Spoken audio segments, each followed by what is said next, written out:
Let me start with a simple question directed at the audience. Supposing you had a wooden ship, and with the passage of time, you replaced all the rotting wooden boards in that ship bit by bit, till none of the original wooden boards remain. Would you fundamentally still consider the same ship or not? It's a simple question. You can answer however way you want it.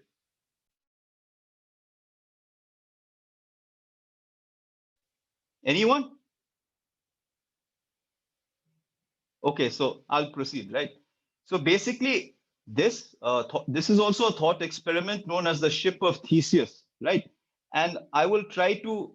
The reason why I was mentioning this thought experiment is it is closely related to the basic structure doctrine of which we will be discussing today, and the long forgotten battle or almost forgotten battle for supremacy between the judiciary and the parliament, which led to the creation of this doctrine. So before we move on to the constitutional evolution of property, let us first get a small gist of what property means and the meaning of how property expanded. Ma'am, if you'll allow me to share the screen.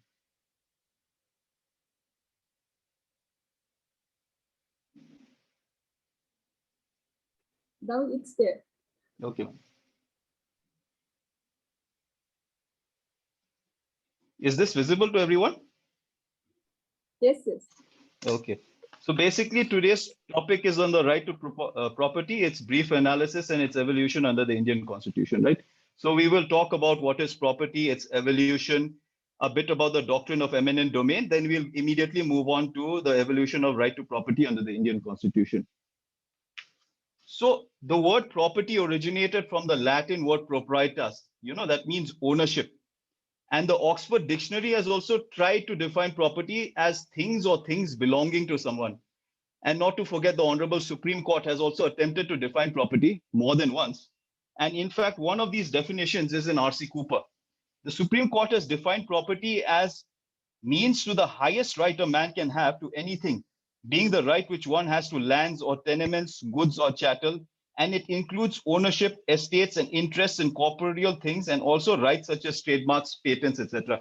So from this definition, we can understand that according to the Supreme Court, property would imply both tangible and intangible, objects. It can mean your intellectual property rights, and also it expanded the definition, right? So let us understand now how this meaning of the word property evolved. See, earlier when you said property, it only meant these tangible corporeal objects, right? Then slowly, the meaning of this property, the word expanded, right?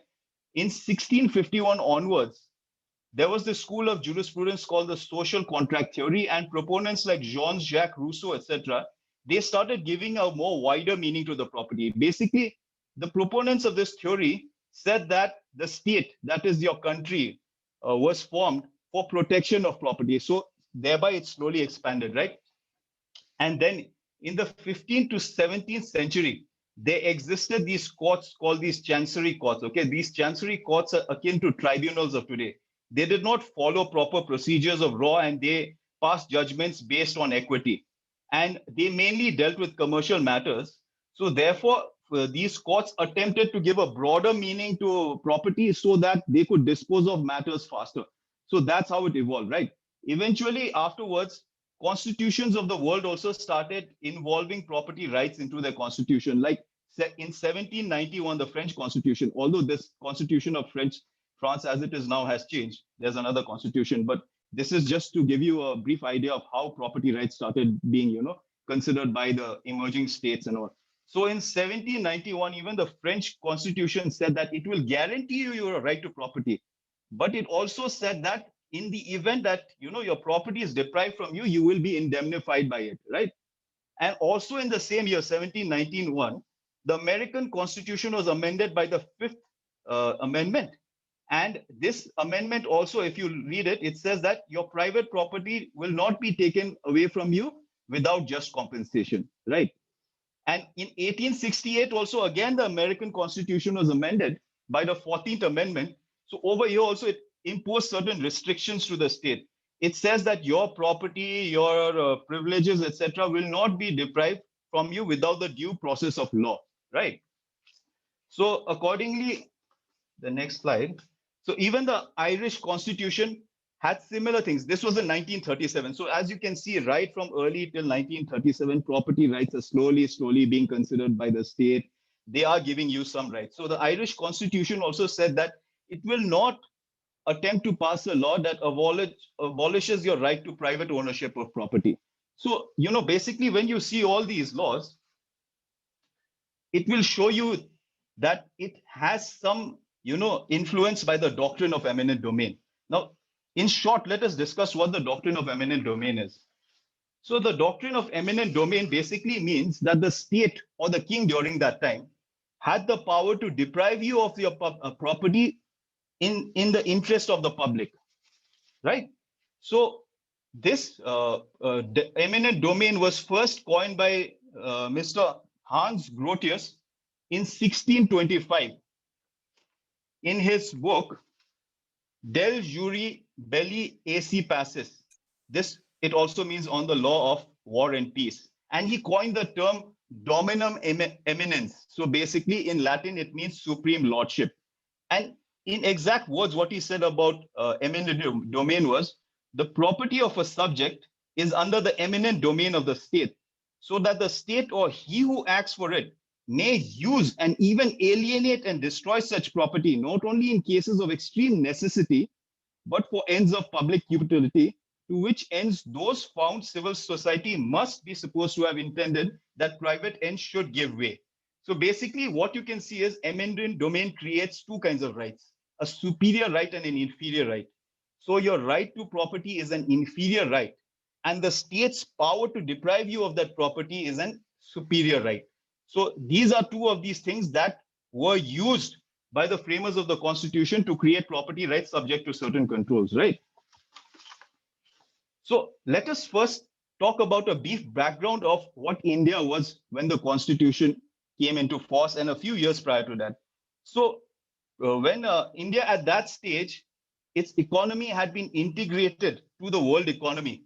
But we have to remember that when this economic integration happened, India was at a subservient position. Now, what do I mean by subservient position? It means that India started producing goods that benefited England, right? We did not produce goods that benefited us. And we imported goods also that benefited England. So although economic integration was there, it was at the detriment of India.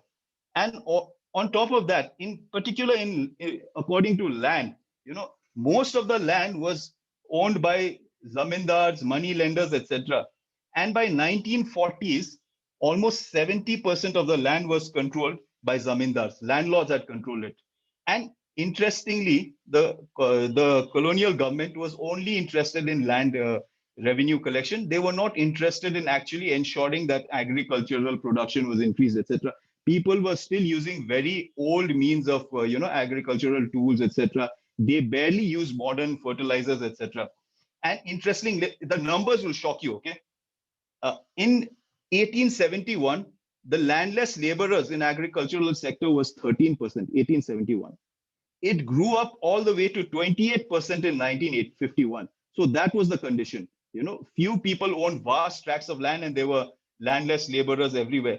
And taking this into consideration, the framers of the Constitution and that the leaders of that era decided that they wanted rapid economic growth and a democratic political order and the removal of these economic inequalities. And therefore, when they framed the Constitution, they took all this into account, right?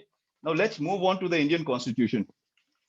While taking that into account, we have to remember the Indian Constitution was influenced by constitutions from all over India. So therefore, right to property was also included as a fundamental right under 19(1)(f) and Article 31(f).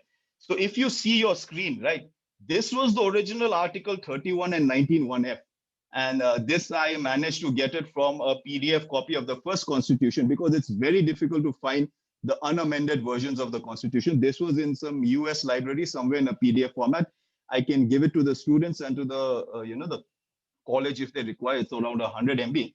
So basically, in 1950, when the Constitution came into force, 19(1)(f) was a fundamental right. And if you see Article 31, it says that you will not be deprived of your property and it shall not be taken for possession until compensation is paid the act provides for compensation, or the principles for calculating that compensation is mentioned in that act, right? And also please take notes. If you see the words company owning commercial or industrial undertaking was also there in the original Article 31. Subsequently, these were removed, compensation word was changed to amount. So we'll go, it's very interesting, right?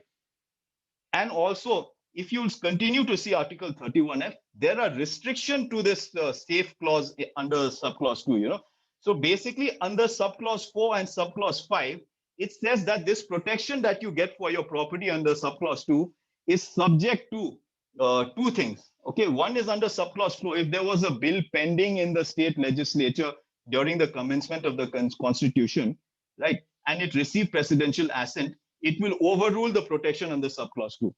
Secondly, under subclause 5, it says that if any other law that was made for imposing tax penalty, promotion of public health, or in an agreement between the government of India and some other, that also will not, subclause 2 will not protect it. So these were exceptions to subclause 2. Especially take note of subclause 4, because subclause 4 is something which will now precipitate the First Amendment.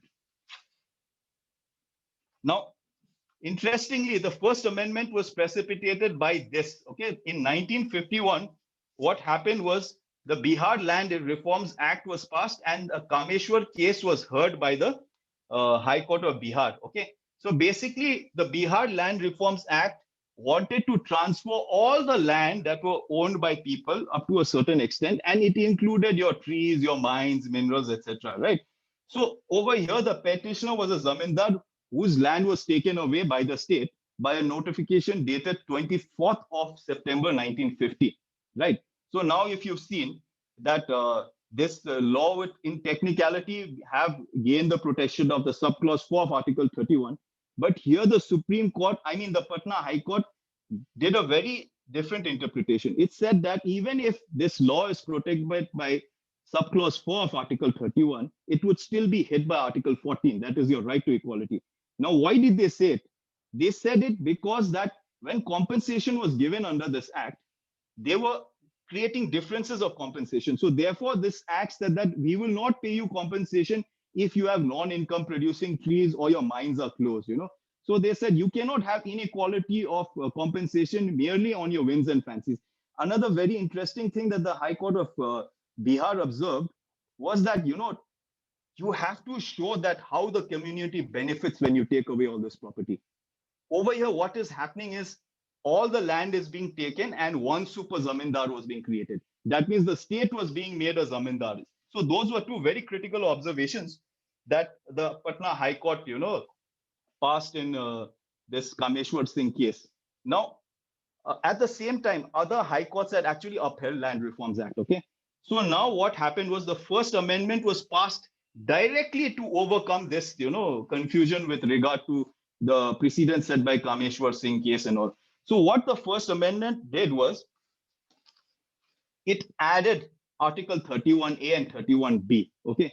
So basically 31A said that notwithstanding any of these provisions, so basically they added a non-obstant clause. So they said that if any law is created for the acquisition of an estate, it will not be deemed to be void, even if it contravenes any provisions of Part 3. That is, Part 3 is all your fundamental rights. So therefore, they blocked the Article 14 argument, right? And at the same time, as a secondary measure, they inserted Article 31B also. Now, Article 31B creates the 9th schedule in the Constitution, okay? In Article 31B, they created this complete interesting thing that in the event that, laws are placed into the 9th schedule, it will not be subject to challenge, even if it violates your fundamental rights. And to top it off, they even said that, this protection will even be guaranteed even if a judgment comes from the court saying that the law is invalid. So see how the Parliament and the Supreme Court started fighting over this supremacy battle, right? And then what happened was after this First Amendment was passed, it was immediately challenged. It was immediately challenged, and the judgment came on the 5th of October 1951, a 5-judge bench. Okay, the 5-judge bench, the reason being is the Constitution says that constitutional law matters will be heard by a 5-judge bench. So they challenged the First Amendment, right? So when they challenged the First Amendment, they placed two interesting arguments. These two are, there were a lot of arguments, but they were not considered very seriously by the Supreme Court. They considered two arguments as very important. So prior to talking about these two arguments, let me just give the students a brief about amendment of the Constitution, right? Amendment of the Constitution, as we know, the Constitution is a rigid and flexible document. So amendment of the Constitution happens in three manners, okay? It happens either by a simple majority, or a special majority, or a special majority by ratification. Like a simple majority is basically, there are certain provisions in the Constitution, like Article 4, creation of new states, adding of new states, etc., that says that if you have a vote of more than 50%, you can, amend that part. But now when you look at 368, 368 as an amendment of the Constitution, in particular, specifically the provisions related to that, it creates two modes of, amendment. One is by special majority. Special majority would improve that a majority of the total members of the each house has to be voting, and out of that majority, 2/3 present and voting have to agree to it. Now, on top of that, the third kind of amendment is there in 368. It's, I think, in the second, it's proviso, or in the second latter half of 368. Basically, when you change certain provisions of the Constitution, say, for example, a law, amendment may affect the power of the Supreme Court or High Court. So in such regard, the special majority is number one. But apart from the special majority, you also need to get it ratified by 1/4 of the states. So therefore, ratification is important. Now let's come back to Shankari Prasad, now that you understood. So what Shankari Prasad said is two main arguments, right? They said that when you amended the Constitution with the First Amendment, and since you restricted, if you see 31A, it said that even if it violates any provisions of Part 3. So they said that Article 13, if you see Article 13, it says that the state cannot make any laws that are in derogation of the Part 3 of the Constitution, that is the fundamental right. So they said that when you amend the Constitution, it is being hit by Article 13, right? That was their first argument. The second argument was when you added 31A and B, it changed the powers of the Supreme Court and High Court under 136 and 226. And therefore, ratification by the states was essential. And here, the First Amendment was not ratified by the state, therefore, the law is void ab initio, right? So, accordingly, what did the Supreme Court say? The Supreme Court came with a very interesting observation. They distinguished the power of legislation or legislative power between constitutional power. So, they said that, yes, normally, Article 13 would apply if it was an exercise of a legislative power. But here, when the amendment took place, it was an exercise of the constitutional power. Therefore, Article 13 would not apply, right? So they upheld the First Amendment. And with regard to the derogation of powers of the Supreme Court and the High Court, they said that there was no derogation in the powers of the Supreme Court and High Court. And therefore, there was no need for ratification. Basically, they said the powers remain the same. Only a certain class of cases was excluded from judicial review, right? And therefore, they upheld the First Amendment, right? And then after that, if you give me 2 seconds, I'll just drink some water. My throat has dried up. Okay, so now that we're done with the First Amendment, it's being upheld, etc. Now we'll move on to 1953. Now, 1953, this case, Dwarka Das Srinivas, although it did not challenge any provision of the Constitution, it challenged an act. It is important because it precipitated the Fourth Amendment. Now, in Dwarka Das, what happened was a company called Sholapur Spinning and Weaving Company, it came under financial difficulty. It started facing problems. So on, the mill was closed in the year 1949. And then there was workers started protesting and all. So accordingly, the government used the provisions of the Essential Services Emergency Powers Act and did away with all the directors of the company, right? So when they did away with the directors of the company, the government promulgated an ordinance. Now this ordinance appointed new directors. These directors were appointed by the government, right? And now the first thing what these directors did was they called on the shareholders to pay all the unpaid amount of their shares, like the call-on shares. I think most of the law students who've been doing BCom, etc., will hear. So one fellow in particular was asked to pay 1,62,000 rupees in the year 1950. Now, if you take into account the inflation in present times, that would be around 1 crore 36 lakhs, 34,000. That was the amount he was told to pay. Okay. So therefore, he challenged the ordinance. Now, what happened was the government, in its defense, said that this challenge, his Article 31 would not be violated because the government did not acquire it, it did not take possession of it. They said that the title still remains with the persons and the directors. We are only superintending it. So, therefore, it says that Article 31 is expressly clear. Only with acquisition and possession can Article 31 apply, right? So, now what did the Supreme Court say? Supreme Court struck down that argument and struck down the ordinance and favored the petitioner.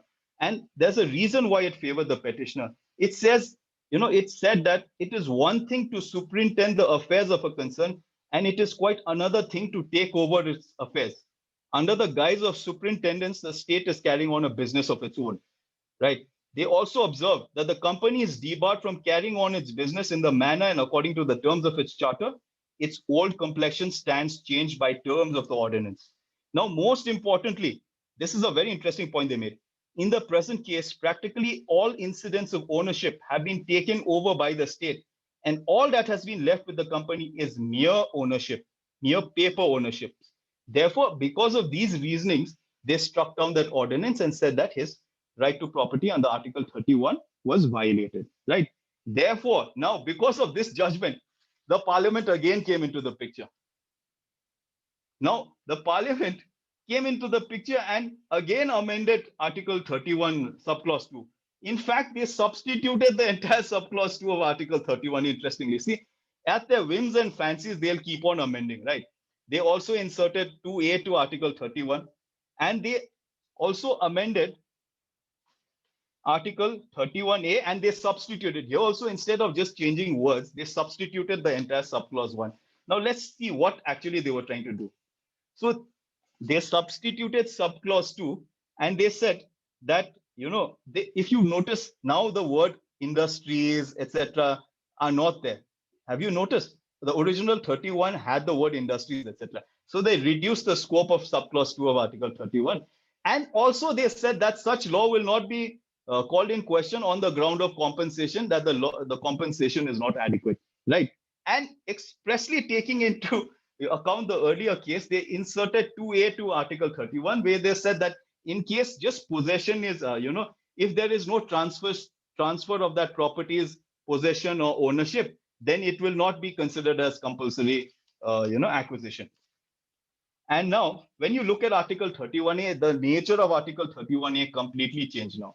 They expanded it to such an extent, and they said that notwithstanding anything in Article 13, 3-4 classes of legislation would not be hit, even if it violated 1419. They said if we take over the management of a company for a limited period, if we amalgamate two corporations in the interest of the public, or if we extinguish the rights of managing directors, etc., of a lease, etc., even if this violates 1419, it will not, it will not apply. So basically, they were removing judicial review. As you can see, this was a direct, a way to overturn the judgment of the Supreme Court in the earlier case, right? Then again in 31B, they added a lot more laws. Basically, this 31B became a black hole, in case if you don't want any person to challenge a law for violating the constitution, they'll start dumping things into the 9th schedule. This 9th schedule ka interpretation also came later in 2007 in IR Coelho, but that we'll get to later, right? So then after that, they passed the 17th Amendment, right?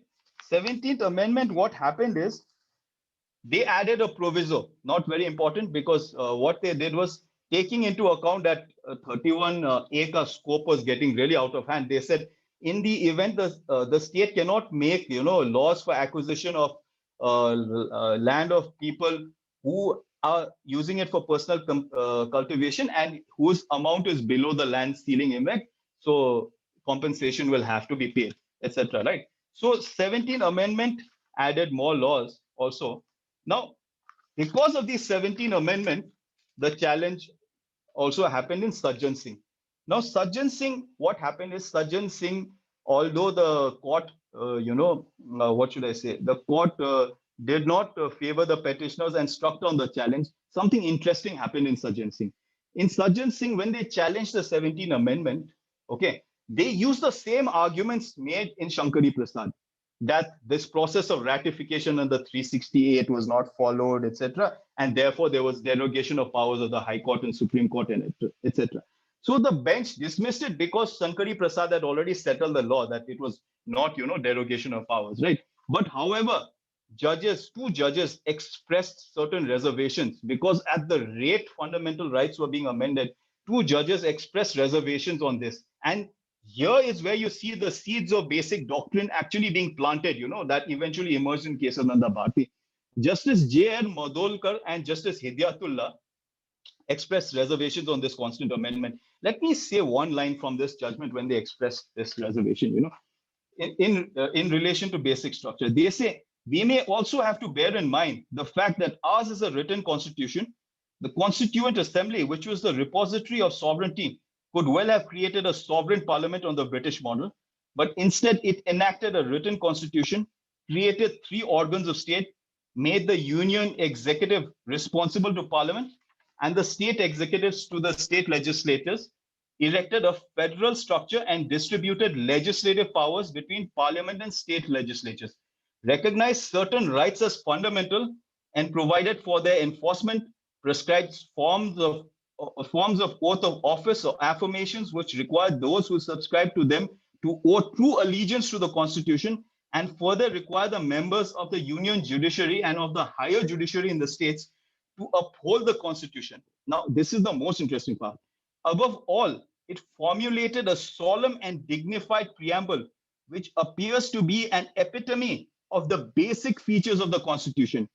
Can it not be said that these are indica of the intention of the Constituent Assembly to give a permanency to the basic features of the Constitution? They also have said it is also a matter for consideration whether making a change in a basic feature of a constitution can be regarded merely as an amendment, or would it be in effect rewriting a part of the Constitution? And if the latter, would it be within the purview of 368? Right? So that was the seeds of the basic structure doctrine. Now, next, what happened was, after 1964, 1967, they again challenged the 17th Amendment Act, okay, in IC Golaknath. Here now 11 bench sat because now they had to, re-look into all these precedents that were set. So basically, Golaknath, let me give you a brief background of the petitioners, okay? The Golaknath, basically what the petitioners were the daughters and granddaughters of a Mr. Henry Golaknath. And basically the financial commissioner had taken over almost 418 acres of the land as surplus under the provisions of the Punjab Security of Land Tenures Act, okay? And therefore they challenged the provisions of this act for it, and according to them, they said it infringed their right to property under 19F, also their under 19G, their freedom of trade and profession, Article 14, etc. And now they challenge not just the 17th, they challenged the First Amendment, the Fourth Amendment, the 17th Amendment, and they said these are unconstitutional and inoperative. Now, here is an interesting thing. The Supreme Court is now faced with a dilemma. Do you override all these amendments that are going to create major problems? Or do you allow these amendments to happen and also leave a gap in the future for the parliament to constantly amend your fundamental rights? This was a very sticky place for the Supreme Court, right? So the arguments of the petitioners were also interesting. They said the word amendment would imply that it stays within the lines of the original instrument, so you cannot use the amendment and enable the parliament to destroy the very permanent character of the Constitution, right? And they also said that fundamental rights are a part of this basic structure, and amendment power can only be used to preserve fundamental rights and not destroy it. Furthermore, now with regard to Article 13, they said that when you amend the Constitution, that amending power also comes within the definition of law. This is interesting because later on I'll talk a bit more about it. If you see prior to the present amending power, if you see Article 368 was renamed later, okay? So during this judgment, the reason why they're saying that is amending power came from 246 of the Constitution read with 7th schedule. residuary powers, item 97, list 1. So that is why they said amending power is also a legislative process, right? So in response, the state said that the constitutional amendment is an exercise of sovereign power, number one. So therefore, you cannot challenge it. Secondly, there is no implied limitations to this, Article 360. There's no implied restrictions to it. And they said this amending power is not this fundamental rights, etc. There are no basic features in the Constitution, right? Now, the Supreme Court, being faced with this dilemma, did a very, surprising thing. What they did was they said two things. They said that amendment of the Constitution would also come under Article 13. Therefore, it would be hit by Article 13. You cannot amend the Constitution. That would override the fundamental rights. And also, basically, they said that even if you amend the Constitution, it should not amend your fundamental rights. But now the problem is, now if you say that, you void all the previous amendments, right? So they had this dilemma. So they made this observation. They said the agrarian structure of our country has been revolutionized on the basis of the said laws. Should we now give retrospectivity to a decision? It would introduce chaos and unsettle the conditions in our country. And therefore, they evolved a principle to meet this extraordinary situation. They used the doctrine of prospective overruling for the first time. This doctrine of prospective overruling were used by jurists such as George F. Canfield, Robert Hill Freeman, and it's an American doctrine. So basically, according to them, they said that, yes, we will uphold the first 1417 amendment, but from now on, the parliament cannot amend part 3 of the Constitution. Okay, so basically, we are upholding these acts, but anything after this, we will void it, right? And they also laid down certain safeguards for this doctrine of prospective overruling. They said it can only be invoked in matters arising under the Constitution, number one, and only the Supreme Court can use it. Therefore, the high courts would be barred from using the doctrine of prospective overruling, right? Then after that, 1970, the R.C. Cooper came into place.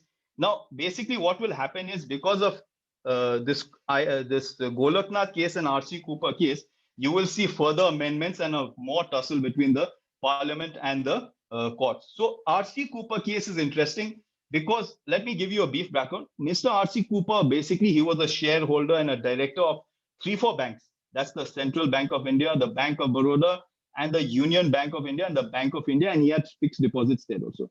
Now, in 1970, what the Prime Minister of India, along with the Parliament, they did was, overnight, they passed a law and an ordinance taking over control of 14 commercial banks having a deposit of more than 50 crores. Okay, so overnight, private banks, people who own them, suddenly their property was divested of them, and therefore, under the Banking Companies Acquisition and Transfer of Undertakings Ordinance, and which later on became an act.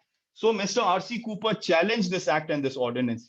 He said it violated his right to Article 19(1)(f) and 31 subclause 2, and the compensation was not enough. Now, interestingly, this act, what it did was, they said we'll take over your property, but they said that we will not pay you money for it. We will give you securities in exchange for this company, securities in the form of shares, etc. And now, to add insult to injury, they said that we will pay you these securities 10 years later. So basically, you are taking over somebody's company. You don't want to pay. You say, we'll pay you somewhere in the near future, 10 years later, etc. Right? So accordingly, the Supreme Court struck down this act, right? And the Supreme Court said that, you cannot acquire a property for public purpose and justify a paltry sum or an illusory sum. If it is acquired at a fraction of the cost, it is not compensation, but state plunder, right? They also held that this act violated Article 14. Now, why it violated Article 14 was because these 14 banks that were taken over, they were restricted from carrying on business, right? But whereas other existing banks were allowed to carry on business, so there was this inequality. So basically, that is why this, this act was struck down. But now, interestingly, this is not there in the judgment. What happened after that was the Supreme Court, although it struck down this act, it upheld the power of the state to nationalize banking. That's a very important thing. Secondly, later on, this Banking Nationalization Act was reenacted, and they paid an additional 87 crores to these for 14 banks, and that's how the matter was settled, right? But now, now Supreme Court got even more, I mean, the Parliament got even more angry.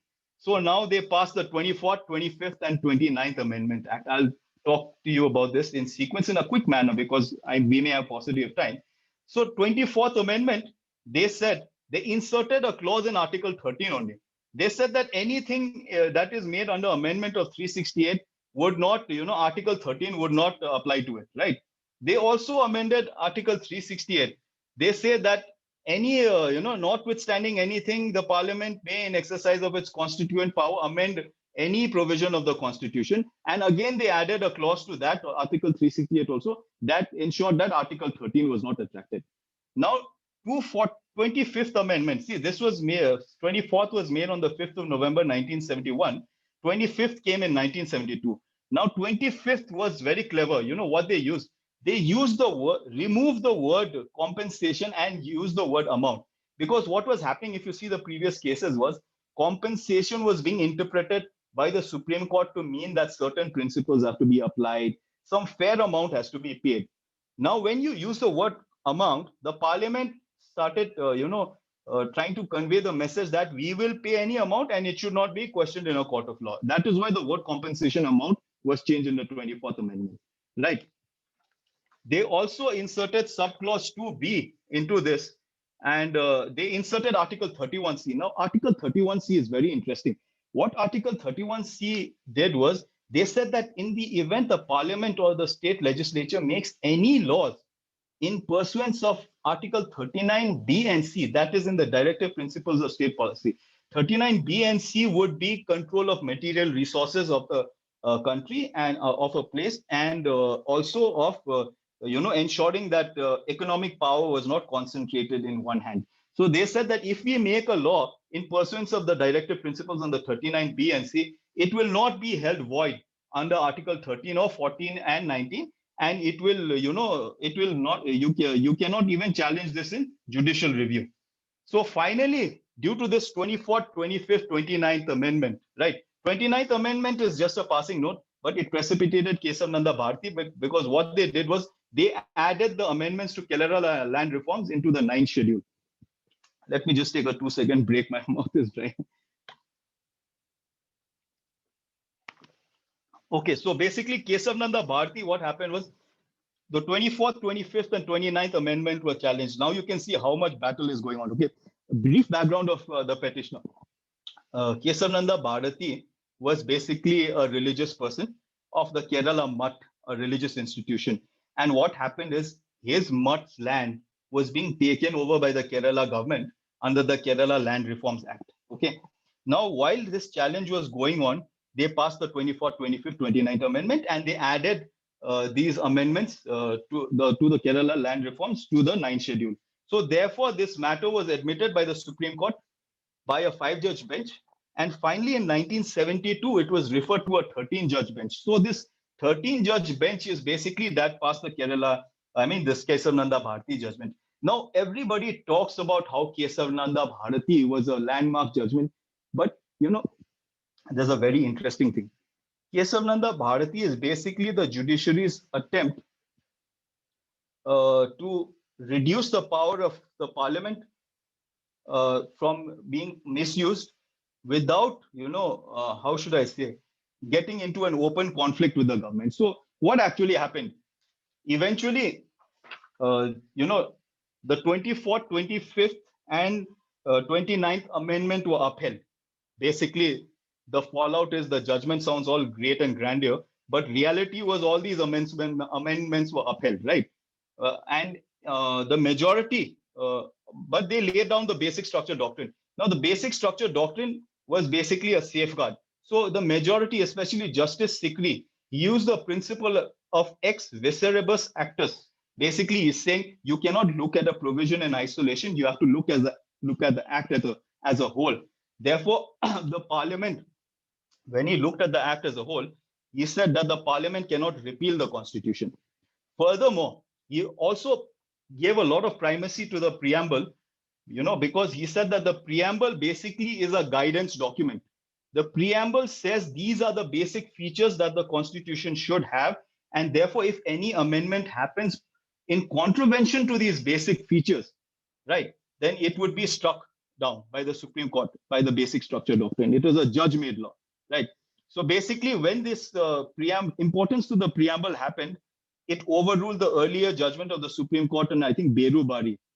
So basically, in case of Nanda, they said the preamble is part of the Constitution and they gave primacy to the Constitution. But the interesting thing is, most of the judges differed on what constitutes basic structure. Like Justice Sikri, the Chief Justice, according to him, it was the supremacy of the Constitution, the republican form of government, secular character of government, separation of powers, federal characteristics. But interestingly, fundamental rights were missing. But at the same time, his other puny judges, they said fundamental rights forms a part of the basic structure doctrine. Okay, now let us come to the clever wordplay on how they upheld 24th, 25th, and 29th Amendment. Now, the Golaknath said that 368 also would be barred by 13. So now, interestingly, the judges used a very clever sort of wordplay. They said that when the amendment happened, 24th Amendment happened, the 24th Amendment, if you see, it renamed Article 368. So in their interpretation, when they said that when Article 368 was renamed, the power to amend the Constitution moved from Article 246, read with the 7th schedule, to Article 368.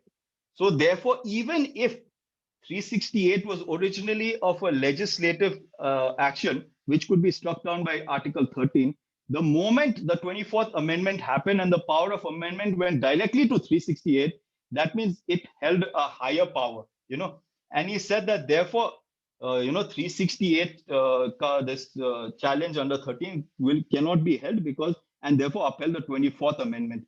And one of the reasoning he said was that usually an ordinary law, say supposing the Indian contract or any act, they deserve recognition, they gain that recognition through a higher power, right? Like the Constitution, an act cannot go beyond the parameters the Constitution gives it, right? So, but they said a constitutional law has its own validity. Therefore, it stands on a higher footing. Those were some of the reasons why they upheld the 24th Amendment, right?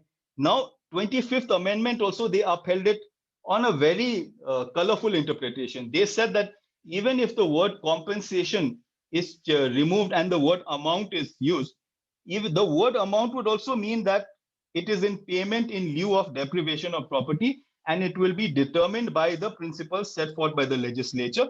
And this payment of amount should have a reasonable nexus with the deprivation of this property. So therefore, they are saying even if the word is changed, it doesn't affect us much, right? Now, 31C, one of the most controversial articles, they partly upheld it. They upheld the first half, but they struck down the portion that said that it cannot be challenged in any court, right? And then the 29th Amendment also, they were very vague. They said that 29th Amendment, they said that, Article 31B and 9th schedule, yeah, it is quite dangerous because it might protect bad laws, but we will not make any observations on that. But it's interesting to note that this 29th Amendment, and in particular Article 31B and the 9th schedule, were, clarified. The powers of this Article 31B were qualified in IR Coelho, where, IR Coelho in 2007, where they said that 31B cannot be used to protect laws that violate the basic structure, right? Now, Justice A.N. Ray, who subsequently became the Chief Justice of India, because there's another controversial matter, because when Kesav Nanda Bharti was passed, 2-3 judges who were the senior most were superseded, right? So Justice A.N. Ray, he passed a minority dissent in this judgment. He said that, the Article 368, it is not permissible to imply that there are certain limitations unless there's an express provision. Number one, right? He said that the fundamental rights could be struck down like any other provision of the Constitution. But most importantly, he laid down the seeds of reasonable nexus. See, Article 31C, if you see, is prone to misuse because a state legislature can anytime say that, yes, we made a law in pursuance of Article 39B and C, therefore the person cannot claim that his Article 14, 19, etc. were violated. He said that, when you make a law under Article 31C, there has to be a reasonable nexus between the purpose of that act and whether it matches with, what 39B and C says. So that is why this dissent is important, right?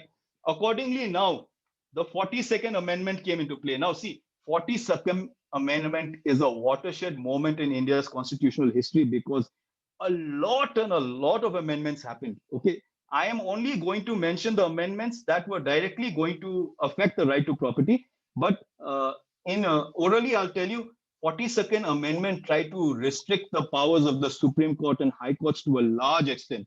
They created tribunals under Part 14A. So basically, they started taking matters away from the Supreme Court by the creation of tribunals. That was the reason why tribunals were made. They were not made to actually reduce the burden on the courts. They were made at a time when 1976, when the emergency was going on. They wanted to deprive the power of these courts to a large extent. They also passed Article 32A and similar provisions for the High Courts, where they said the Supreme Court cannot hear challenges to state laws. It can hear challenges to only, central laws. So they were trying to restrict it. Accordingly, they did the same to the High Court. And interestingly, they inserted Article 144A also. Okay, basically 144A, they said that in the event of constitutionality of a law is challenged, that means minimum 7 judges have to sit on it to hear the matter. And that judgment will only be valid if 2/3 of that judges pass a judgment. So basically, they were trying to restrict the powers. Thankfully, these 144A and so on were repealed by subsequent amendments, right? So therefore, that is how dangerous the 42nd Amendment was, right? But however, then to reduce this, fight between the Parliament and the Supreme Court, the 44th Amendment was passed in 30th of April 1979. And here, this is a seminal moment for right to property because it ceased being a fundamental right. So they deleted Article 31 and they inserted 300A. Now, when in 300A was inserted, they used the words persons not to be deprived of property save by authority of law. So now it's no more a fundamental right, right? So that is how the battle of the supremacy between the Supreme Court and the Parliament ended, right? So, but interestingly, when this battle started reducing, there was one last judgment that finally, finished, led to a large scale reduction of this battle. In 1980, the Supreme Court passed the judgment in Minerva Mills versus Union of India. So basically, a brief background of the petitioner. Minerva Mills was a company, it was a textile undertaking, and it was situated in Karnataka, and it was nationalized, okay?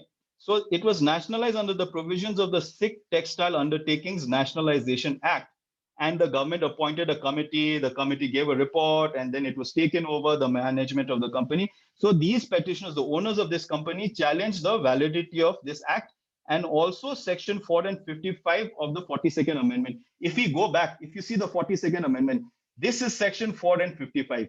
Basically, this 39B and C, if you see, they removed 39B and C. Now they inserted all principles of Part 4. Basically, now it created such a dangerous precedent that now the Parliament could make any laws and say that we are trying to, promote directive principles of state policy. Therefore, your fundamental rights do not matter, right?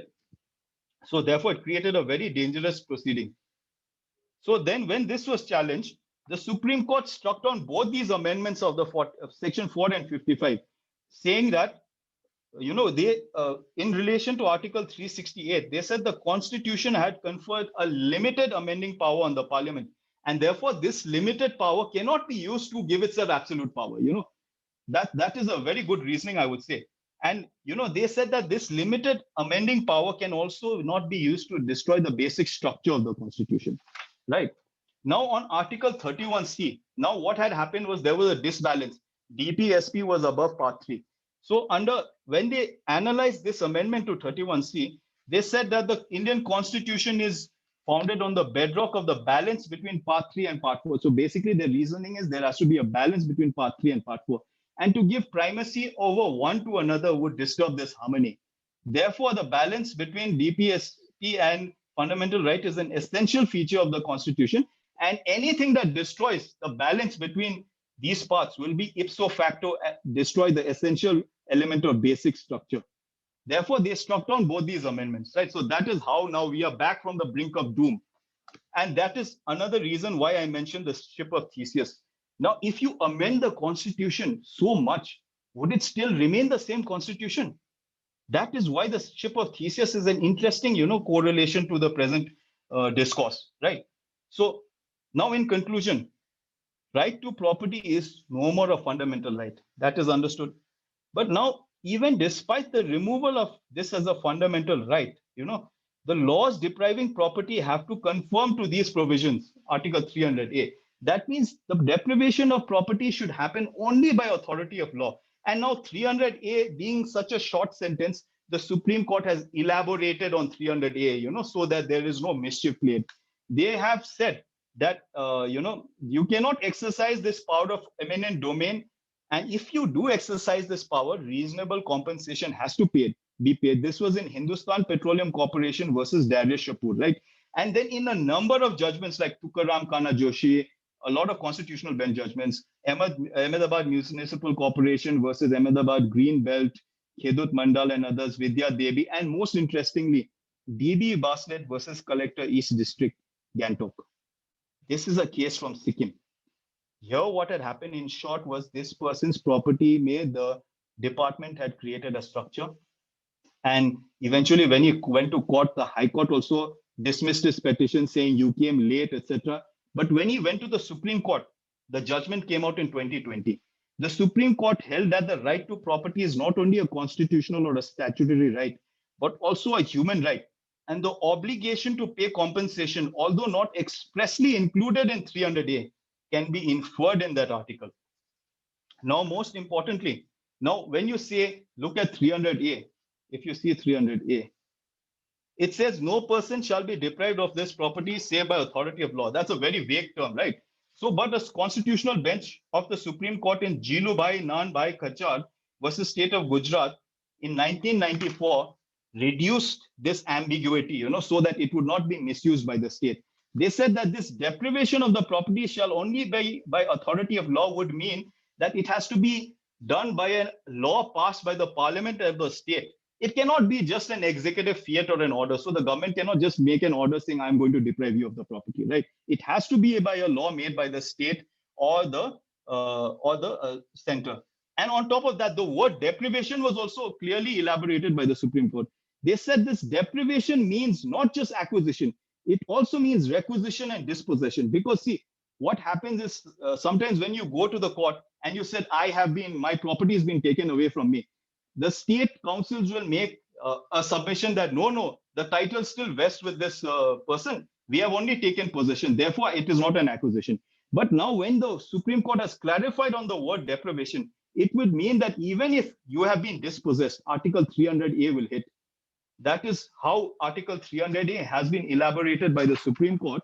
And even though it is not a fundamental right, you still have an right to Article 300A. And when you have a right to Article 300A, it has to be read with Article 14.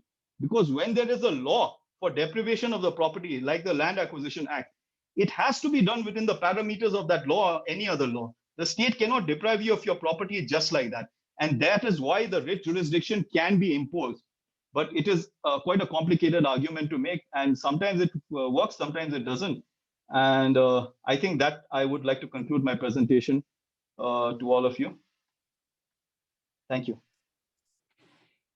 Thank you, Mr. Kazi Sangatubdin. It was very enriching and a brief overview on the right to property. I am pretty sure the session has helped the students and as well as the faculty member, and so it has enriched my knowledge, and I'm well researched from your end.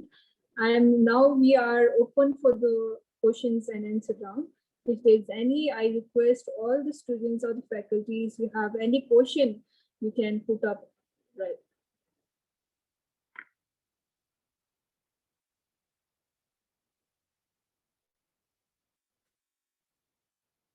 We'll wait for the questions, Mr. Subban.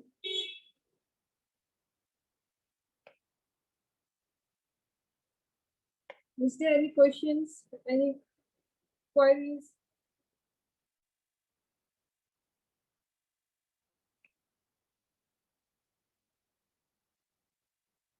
Even faculty can put up. I'm seeing Pooja ma'am, Soni ma'am, Pritam sir, Vincent sir,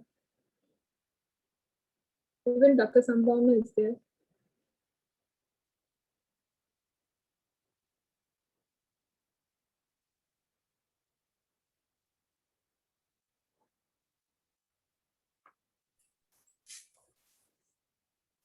I would request all the students to please participate.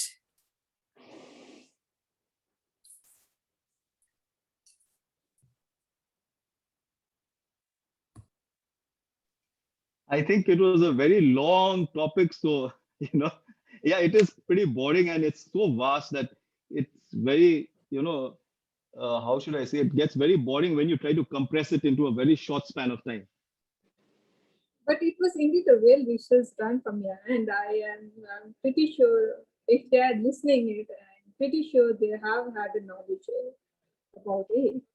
And regarding to right to property, even I find it very challenging when we see the challenges from the legislative point of view, also judiciary point of view. When we see right to property, when we have seen many amendments, the abolitions being taking place. I have one I was just wanted to know your view on the property rights that we have in Sikkim. So, what is your view on the land laws or the property laws we have in Sikkim? What's your view on this? And when you have intensively done a research on the right to property, and you have done many cases with regard to the properties also, I guess. So, what is your view on the legislation that we have in Sikkim? Ma'am, if you'll permit me, I'll first answer your question. Then I see two questions in the chat box, which I'll get to. So basically, when property stopped being a fundamental right, the only restriction to acquisition of property is that it should be made by an act of the state or the legislature, and it should be done by authority of that law. So basically, the state, in its exercise of power of eminent domain, can acquire your property. There is no restriction whether we are in Sikkim or not. And in fact, the Land Acquisition Act 2013 is also applicable in Sikkim. Prior to that, we had the Sikkim Land Acquisition Act. And interestingly, this is very interesting. The Sikkim Land Acquisition Act was made in derogation of the Land Acquisition 1894. If you see the first half of the Sikkim Land Acquisition and Requisition Act, the earlier act, which has now been repealed, it had received the presidential assent. Because if you see acquisition of land matters, the lawmaking power is under list 3. So therefore, there was a repugnancy between the central act and the state act. And therefore, at that time, our state legislature received the assent of the president to give it its own legislation primacy over the central legislation. Can the state do it at present? It may try if it is repugnant to the Land Acquisition and Requisition Act. But it cannot be so repugnant that it is used to defeat the very provisions of Land Acquisition Act 2013. Now, coming to the second question by Purusha Basnet, can government acquire property easily during the situation of war? Now, Purusha, it's interesting. Article 300A has now given the government the power to take over the land by passing any law. As long as the center or state makes a law to acquire property in an emergency situation, there's no restriction, number one. Secondly, also within the Land Acquisition Act, if you see, there is a certain provision that allows you to immediately take over a person's property in case if it is deemed urgent. So that provision can also be used. Coming to Agam's question, would it be better to have right to property as a fundamental right in present scenario, as there is so much displacement and acquisition in name of development? See, Agam, I for one would beg to disagree, because the entire conflict arose because right to property was a fundamental right. And you need to realize that even if your right to property is under Article 300A, right, you can still enforce your fundamental rights if if the disposition of your property is not done by law, number one, or if that law is bad. Take, for example, the case that earlier Pramita ma'am was talking about, that I am appearing currently in Supreme Court, although it's a sub judice matter. The Kerala government passed the Kerala Vesting of Ecologically Fragile Lands, and it's a very arbitrary, act, because what they've done is they've created this definition of ecologically fragile lands. And they've said that ecologically fragile lands would be those lands that are next to forest. They don't have any objective criteria. And they're saying that the moment your land becomes an ecologically fragile land, we will take away your land, we won't pay compensation. And this was argued at length in High Court. And eventually, senior advocate Mr. KV Vishwanathan, he was the former junior of the AG of India, Mr. KK Venugopal. He came up with this clever argument, that this law is protected by 31C. That is, it is meant to protect the material resources of this company. So the High Court struck down our argument. Now it is pending in Supreme Court. And therefore, we are again going back to the original seed of reasonable nexus that Justice A.N. Ray first propounded. We are saying that in the event you make a law under Article 39B, I mean, on the contours presented by Article 39B, there has to be a reasonable nexus between that law and 39B and C. You cannot just dump any law and say that, no, I get protection under 31C. So that is the argument. Let's see what happens. It's still a long way off. We've been trying to get it listed. Now, the third question is by Rinchin sir. In short, can we say that a right to property is subject to state absolute statutory considering general interest rather than personal interest? Yes, absolutely. So the doctrine of eminent domain only says that. No, you have a superior right and an inferior right. The state's superior right will overrule your inferior right. Mahima Rai, can trademarks and copyrights be considered as property? Of course, R.C. Cooper has said that. Subsequent judgments of the Supreme Court have also said that your right to property includes not just tangible objects such as land property, but it also includes your intellectual property.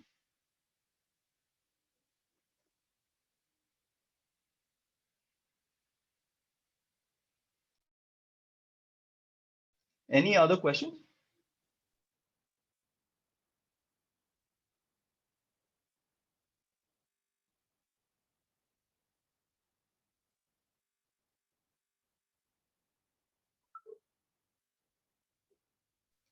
Any other questions? Let's wait for 5 seconds. We'll wait for 5 seconds for them to put up the questions. If not, then we'll wind up the session. Okay.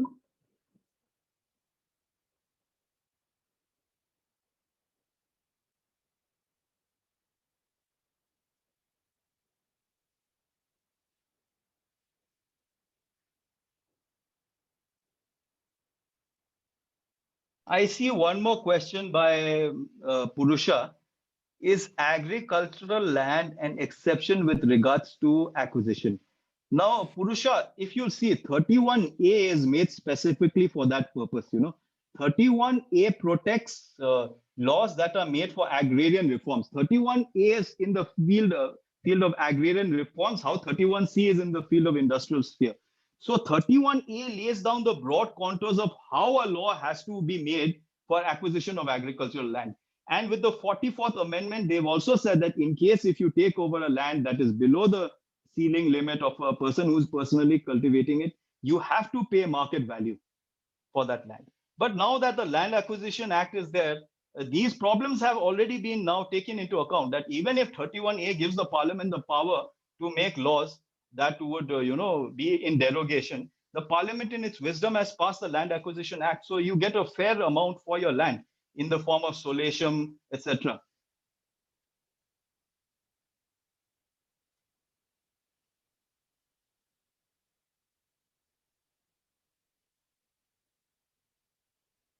Mahima Rai, her question is, what happens if sale proceeds from mortgage property is not sufficient to satisfy the debt?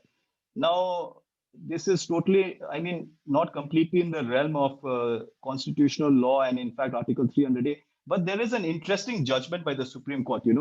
The Supreme Court said that when you make a law for acquisition of land, you can say that you'll provide nil compensation, but you cannot say that the law will say no compensation. Now, what does nil compensation involve?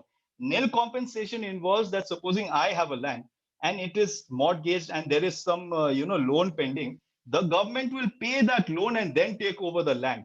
But the government cannot say that I'll take over your land and then you don't, you pay the loan yourself also. So that is nil compensation. And the Supreme Court has said, yes, nil compensation is permissible, but no compensation is not permissible.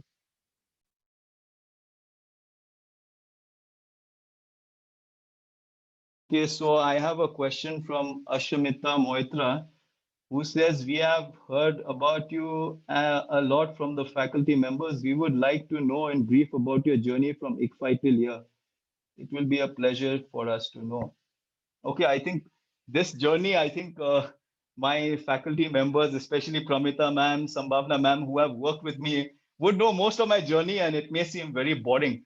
But after I graduated from ICFI, I joined the High Court as an intern and subsequently as a law clerk.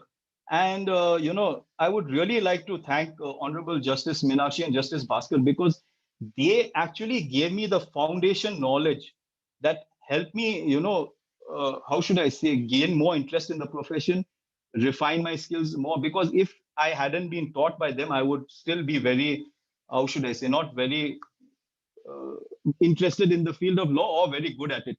And then secondly, after I worked as an intern and law clerk over there were exams for the officer on special duty position in High Court, which I gave. And eventually I got appointed by the High Court as an officer on special duty. But in that capacity, it was a non-legal work. It was mainly an administrative and protocol related work. And when I joined that duty, it gave me financial security, yes, no doubt. But in the end, when you're passionate about certain things, you start feeling very sad and depressed. So even after getting a secure job, etc., I really started missing the practice of law. And most of the times, instead of sitting in my office in the High Court, I used to go up to the courts. And, Pramita ma'am and rest of the staff would tell me, why are you not sitting in your office? Don't go to court, you'll get scolding. But I still stuck there. I sat there in the court, I watched the arguments, and finally I came to a conclusion that, job security, etc., is very important. But at the same time, you cannot, dump your passion on the wayside and take the safe way out. So therefore, on a crazy whim, I eventually, resigned from my post in the High Court. And it was very difficult for the High Court to actually accept my resignation. They didn't want me to resign. But thanks to Honorable Justice Meenakshi, the Honorable Chief Justice of that time, Justice Bish, Justice Bhaskar, they actually realized that I am really interested in the practice of law. So they eventually accepted my resignation. From there, I went to the Supreme Court and I worked mostly in environmental matters with Mr. Sanjay Upadhyay, who's my senior, who's also my mentor. So these three people have played a very important role in my practice.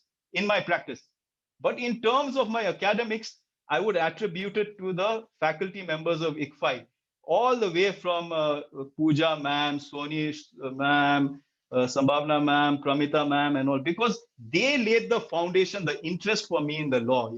They encouraged me and they made me realize that law is an interesting subject. So a person has to have good teachers who encouraging you in loving your subject, but also good mentors in the field of litigation. So that's how it is. And eventually I started arguing matters myself, and my boss in Delhi also gained the confidence to give me matters to argue myself. And after that, I have been moving from Sikkim to Delhi to West Bengal, arguing matters in West Bengal, Sikkim, Delhi. So that's about it.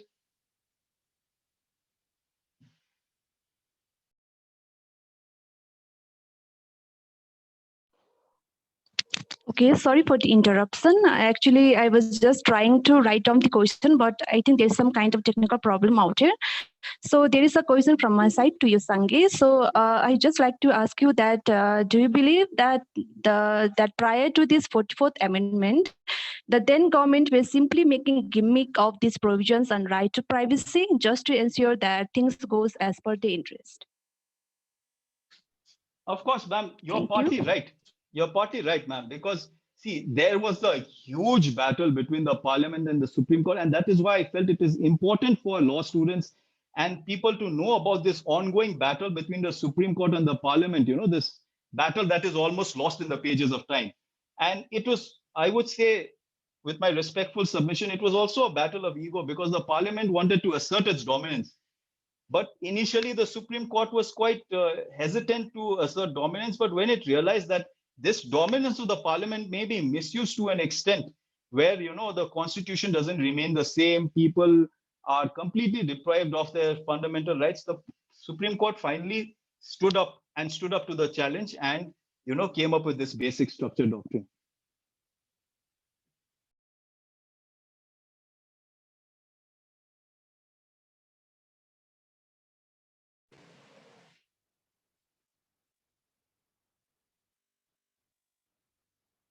Any questions? We'll take 2 more questions if there's any.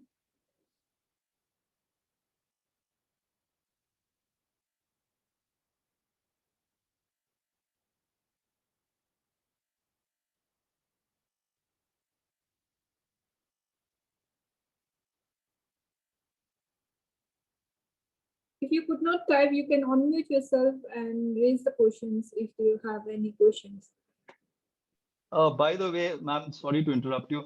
That time when I was, giving due regard to my former faculty members, I meant all. That includes Prasanata ma'am, Preetham sir, Rinchan sir, everyone. So basically, there's this screen in front of me. I only see a few, names. So sometimes I forget it. But that does not mean I do not acknowledge the amount of hard work the teachers put in to actually help me grow in this field. Actually, that is acceptable, I guess. Like it's a we say, no, if you don't mention the faculty names also, it's the credits will always be taken from behind, right? So it's not that we should acknowledge. And regarding your journey, I know we have walked together, so I've taught you also. And what I feel it's your zeal, your enthusiasm, your passion towards this law. So that is what has brought you up till now. What you are, it's because of your passion. So I always tell the students, you should have a passion. So if you stop studying, if you stop reading in law, it's your career ends. So for laws, like you have to study every day. So you have to build even if you wanted to grow academically, you have to read every day, study every day. Then that is how you grow. So that is what I always tell the student also. And it was, I guess now we don't have any questions left. So it was indeed a very enriching session. Thank you so much. Now I request Mrs. Sandhya Rangipan, Deputy Register Skill Madam, to kindly propose a vote of thanks. Thank you so much, ma'am. With permission of the Honorable Vice Chancellor, Registrar, Deputy Registrar, Rohit sir, Associate Dean, all faculties and dear students, I would like to express our profound gratitude to Advocate Kazi Sanghi Tubden, who despite his busy schedules have approved to grace our webinar as a keynote speaker. So I would like to tell all the students and the faculties here that Alumni Meet is not only a moment of happiness, but also a chance to reflect our learning and achievements and success and whatever happened, in the course of your lifetime. We could not be any prouder than meeting our alumni who have established themselves as a very successful individuals. Besides shaping the career, I feel that besides shaping the career and personality of a student, university also prepares each students to face the world with courage and dedications. So dedication and also passion, I guess, because Sanghi sir also mentioned that passion is very important. And ICFAI is now on a move to enhance the bond between the faculties and the students. And we will be having more of such webinars in future. And also Sanghi sir having our alumni back to where they belong, like in ICFAI, brings back a lots of memories, I'm sure. And such events will bring back remembrance, and we will always cherish all these moments. And the vast topics on right to property where Sanghi sir delivered was very informative and constructive. And the way you explained the topic was really good. Like I feel that we should have these kinds of webinars like more often for our students. And I am also very grateful to our Vice Chancellor who could not come today because of prior commitments, other work. Dr. Jagannath Patnaik for his moral support, guidance, and words of encouragement. I also express my thanks to all the faculties, staff members of ICFI who have been planning this webinar, especially to Pramita Gurung ma'am, who's been doing all the work like since many days. And I also extend my thanks to IT team for all the supports and contributions. Thank you. Thank you so much, everyone. Thank you, ma'am. Thank you, Sandeep. Thank you, ma'am. Take care, everyone.